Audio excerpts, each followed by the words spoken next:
Eruvin Dafeva Vamoudbet, bonjour. Alors je reprends ce que nous avons vu hier. Nous avons vu hier que s'il y avait deux cours, avec un mur au milieu, donc les cours sont séparés, il n'y a pas d'érouve entre eux, c'est pas possible, c'est séparé.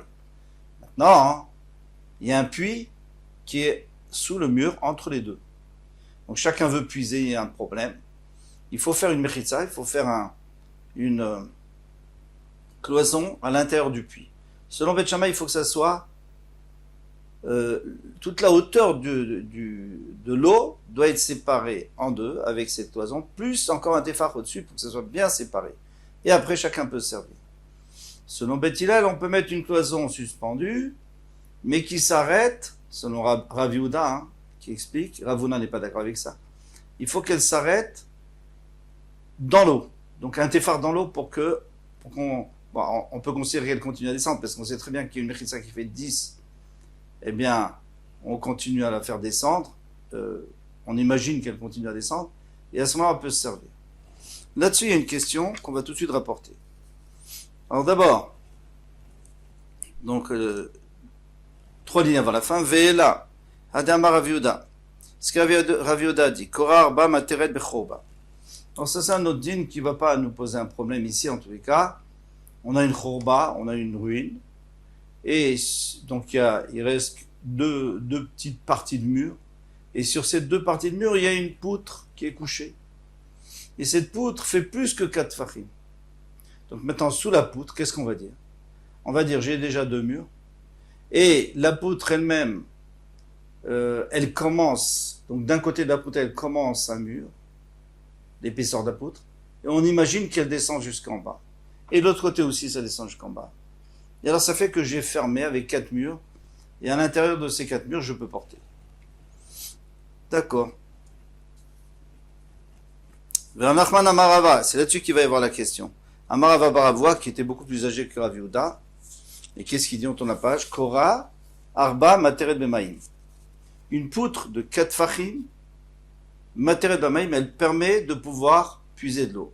Alors, encore une fois, on a 2 chatzerot, on a 2 cours, et un puits au milieu. Maintenant, sur ce puits, on va mettre une planche qui va faire 4 fachim de large. Et comme ça, de chaque côté de la planche, chacun pourra... Donc, de mon côté, je pourrai puiser, de ton côté, tu pourras puiser. Demande la Gemara, Hakazil Deli, Leidargisa, ou Maïté. Mais oui, mais quand tu vas mettre ton puits, le puits va passer sous la planche, il va aller de l'autre côté. Les Chachamim, ils ont un enseignement, ils sont certains que le puits, que le seau, il va rester en dessous, il va pas aller tellement loin de l'autre côté. Tachat Koramia, arrivé Maya, mais d'accord, ça c'est très bien, mais sous la Korah, sous la poutre, l'eau se mélange, et là ton seau il prend de sous la poutre, il peut pas... Et c'est pas sûr qu'il va rester en dehors. Et là, Mishum de Kalouché qui le les Chachamim, ils ont fait une coula dans l'eau, comme on a déjà vu. Pourquoi? Pour que les gens puissent se servir de l'eau, parce que c'est quelque chose dont on a extrêmement besoin. Et c'est compliqué de leur demander de chaque fois de faire des vrais murs entre les deux. Donc ils ont fait une coula, et ils ont laissé à partir du moment où il y a cette planche. Alors ici, c'est une question sur Rav Yehuda. Parce que Rav Yehuda lui dit qu'il faut qu'il y ait une... et que la cloison doit être dans l'eau. Ici, pas du tout, c'est sur l'eau. Donc on est obligé de dire qu'on a refuté Rav Yehuda et on va comme Rav Huna qui disait que ça n'a pas besoin de toucher l'eau. Kideba mine Rav Tabla, Rabbi Tabla Merav. Comme Rabbi Tabla a demandé à Rav, Mechitza Tuya Maouchetatir Bechorba, est-ce qu'une Mechitza qui est suspendue, donc un mur qui est suspendu mais qui ne touche pas la terre, est-ce que ça permettra de porter dans une ruine, une maison en ruine? La mechitza qui est suspendue ne permet que pour l'eau. C'est une coula que les chamim ont fait pour l'eau, comme on vient d'expliquer, et donc ça n'a pas besoin de toucher l'eau du tout, et comme Rav Huna. Amar Rav Yehuda. Maintenant, c'est plus Rav Yehuda, l'Amora, mais c'est Rav Yehuda, le Tana, qui était dans notre Mishnah. Lote mechitza, alors il a dit, lote mechitza, gedola mina kotel shebenehem. Il dit, je comprends même pas ce que vous faites. Vous voulez couper ce puits en deux, alors vous mettez une mechitza suspendue. Ou vous pouvez placer une cloison suspendue, mais déjà le mur qui est entre les deux cours, il est déjà suspendu. Donc on peut imaginer qu'il continue, on peut dire, si déjà il est là, il y a déjà 10 tfachim, eh bien on le continue virtuellement. Autant que ta mechitza qu'il faut aussi continuer, parce qu'elle ne va pas jusqu'en bas. Amar Rabba Baba Chana, Amar Rabbi Yochanan, Rabbi Uda, Beshitat Rabbi Yossi Amra. Rabbi Uda, lui, va comme Rabbi Yossi. Pourquoi? De Amar Mechitzat Luya Materet Afilu Beyavasha. Rabbi Yossi lui disait qu'une mechitza qui est suspendue, eh bien, même sur terre, ça peut servir. Pas seulement pour l'eau, mais même pour séparer deux cours sur terre. Ditnan, comme on a enseigné dans une Mishnah, dans Souka, Meshalchel Defanot Milmala Lemata. Quelqu'un qui déroule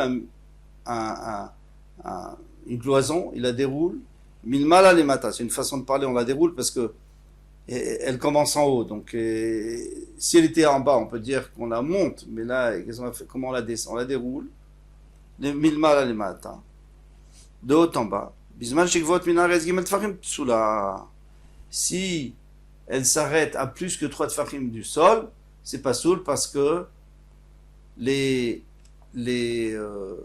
chevreaux peuvent passer en dessous et donc ça s'appelle plus une mechitza. Et dans la souka, il faut que tu sois protégé, fermé. Mimatan lemala. Maintenant, si tu la commences à terre, sur le sol, et tu la déroules vers le haut, ingvot yut tfachim kshira. Il suffit qu'elle soit au-dessus de tfachim, même si ça touche pas de schar, c'est pas grave. Rabbi Yossi Omer, Keshem, Shemilma, Talemala, Sarah, de la même manière que de bas en haut, il suffit qu'il y ait 10 tfachim, et puis après, c'est pas grave s'il y a un espace jusqu'au srar. Car Milma, Talemala, Sarah. Alors même si tu commences en haut au srar, tu peux t'arrêter où tu veux, il faut qu'il y ait juste 10 tfachim. Après, tu t'arrêtes même à 5 tfachim du sol. Ça ne dérange pas. Alors, ça veut dire quoi? Ça veut dire qu'une mechitza tlouya, qu'une cloison qui est suspendue, virtuellement, on dit elle arrive jusqu'en bas, même si tout le monde peut passer en dessous. Donc c'est exactement Rabbi Uda et Rabbi Yossi, c'est la même chose, parce que Rabbi Uda lui dit le mur, même s'il est loin de l'eau, eh bien il continue, on continue. Vélo, la Gemara dit non, c'est pas. L'eau Rabbi Uda savoir la Rabbi Yossi. C'est Rabbi Uda, il n'est pas obligé de penser comme Rabbi Yossi. Le Rabbi Yossi savoir la Rabbi Uda, Rabbi Yossi n'est pas obligé de penser comme Rabbi Uda. A priori, Rabbi Uda est obligé, il peut penser comme Rabbi Yossi, il n'est pas obligé. Parce que Rabbi Yossi, il est plus mekil. Alors on va voir. Rabbi Uda lo savoir la Rabbi Yossi. Adkan lo kam Rabbi Uda il a beruve chatzerot de Rabbanan. Rabbi Uda, lui, il a permis dans Eruve chatzerot que c'est mis des Rabbanan. C'est-à-dire le fait qu'on puisse pas porter. Tout ce problème de ce puits, c'est que il est entre deux chatzerot, et alors, si les deux chatzerot, c'est Rushta Yachid, donc Midoraita, d'après la Torah, j'ai le droit de porter d'un chatzerot, c'est seulement les Chachamim qui ont exigé un Eruv. Donc lui, il a permis dans ce cas-là. Aval Souka de Raita, mais la Souka, où il faut qu'il y ait des murs de la Torah, l'eau, il ne permet pas.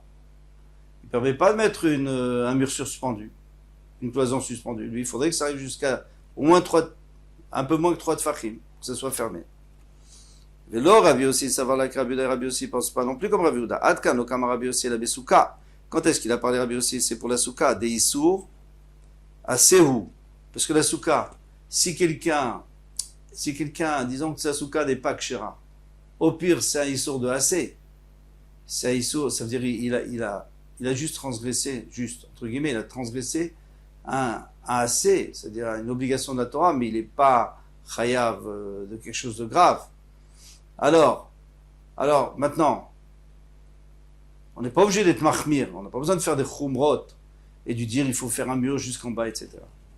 Aval Shabbat est sur ce qu'il a où, mais Shabbat où il y a ce qu'il a, si quelqu'un transgresse Shabbat, il sera chayav ce qu'il a, bien que dans notre cas de Chatzerot, il n'y a aucun problème.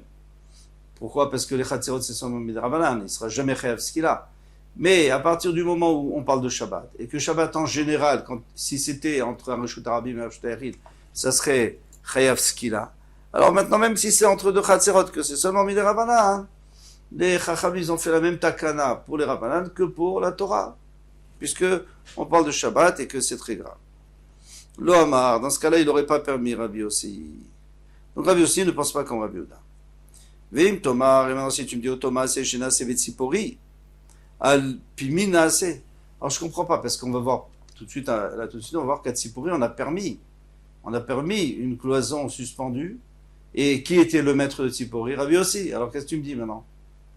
Tu me dis que Rabbi Yossi, lui, il a permis seulement dans Souka, hein, parce que c'est un assez, mais il n'aurait pas permis dans Shabbat. Tu vois bien qu'il va permettre dans Shabbat.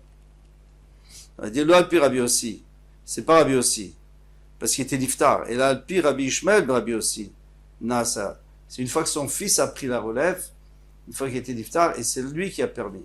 Alors c'est quoi l'histoire? De Chiyata Rav Dimi, lorsqu'arrivé de Rav Dimi, d'Eretz Israël, Amar. Il a dit, Pamachat Shachru velo iviu sefer Torah mibeod yom. Ils ont oublié d'apporter le Sefer Torah avant Shabbat.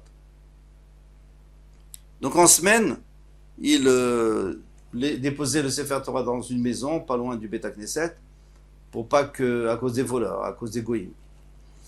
Maintenant, ils ont oublié de l'apporter avant Shabbat. Et le problème, c'est que Rashi, en tous les cas, ici, il explique, après il y a d'autres chatim, mais il explique que c'était dans le même khatser, mais c'était dans la même cour, mais dans la cour, on n'avait pas fait de hérouf. Alors il y a un problème, comment on va apporter le Sefer Torah. Les machar, le lendemain, par Soussadin à la Hamoudim, il y avait des poteaux, ils ont mis des draps sur les poteaux, et ils ont fait comme un genre d'aller entre deux draps, comme un mavoy, juste de la maison au Beth Knesset. Donc on a coupé des autres cours, donc il n'y a pas de problème de hérouf. Ve'eviu Sefer Torah, ve'karubo, ils ont apporté Sefer Torah et ils ont lu dedans. Parsou, les Chatre la Misharé. Est-ce que on peut imaginer qu'ils ont mis des draps pendant Shabbat, ils ont fait une cloison pendant Shabbat, mais c'est impossible. Ve'a akol modim, she'en osim oel haray beShabbat. Tout le monde est d'accord qu'on ne peut pas faire un oel haray pendant Shabbat. Alors qu'est-ce que c'est qu'un oel haray? Donc il y a un oel kavua, c'est-à-dire quelque chose de fixe. Si tu installes une mechitza, une cloison qui est fixe, ça c'est sûr que c'est un issur de Horaïta, de la Torah, parce que c'est comme si tu construis. Mais maintenant, si c'est quelque chose de provisoire comme des draps, par exemple, tu poses des draps, eh bien là, c'est seulement araï, ça s'appelle provisoire. Alors, de fabriquer, tout le monde est d'accord qu'on n'a pas le droit de fabriquer un OL, même araï. Pourquoi? De peur qu'après tu fasses une cloison fixe. Mais la marque-roquette, c'est est-ce qu'on a entre Chachamim et Rabbi Eliezer, est-ce qu'on aurait le droit de rajouter sur celui qui existe déjà? Mais de faire à nouveau une nouvelle mechitza, ça c'est sûr qu'on n'a pas le droit, et c'est ce qu'on nous dit ici. Chez Nosim Alaray Beshabbat. Alors tu peux pas dire qu'ils ont mis des draps. Et la Matzaou Sadilim aussi, à la Hamoudim, il y avait déjà des draps qui étaient étendus, tout est allé bien. Ils vu Sefer Torah avec Raobo, ils ont apporté Sefer Torah, ils ont lu dedans. Alors maintenant, qu'est-ce qu'on apprend ici? On apprend ici, c'est comme les draps n'allaient pas jusqu'au parterre, nous disent les Mfarshim, c'est pas chou de la Gemara, ils n'allaient pas jusqu'au parterre, donc c'était un OL, c'était des Mechitzot Tuyot qui étaient suspendus, et pourtant on a permis. Mais on a dit que c'est pas grave parce que c'était pas Rabbi aussi, c'était Rabbi Ishmael, Rabbi aussi, le fils de Rabbi aussi. Voilà pour ce Hamoud. Kol tout va demain, Bezrat Hashem.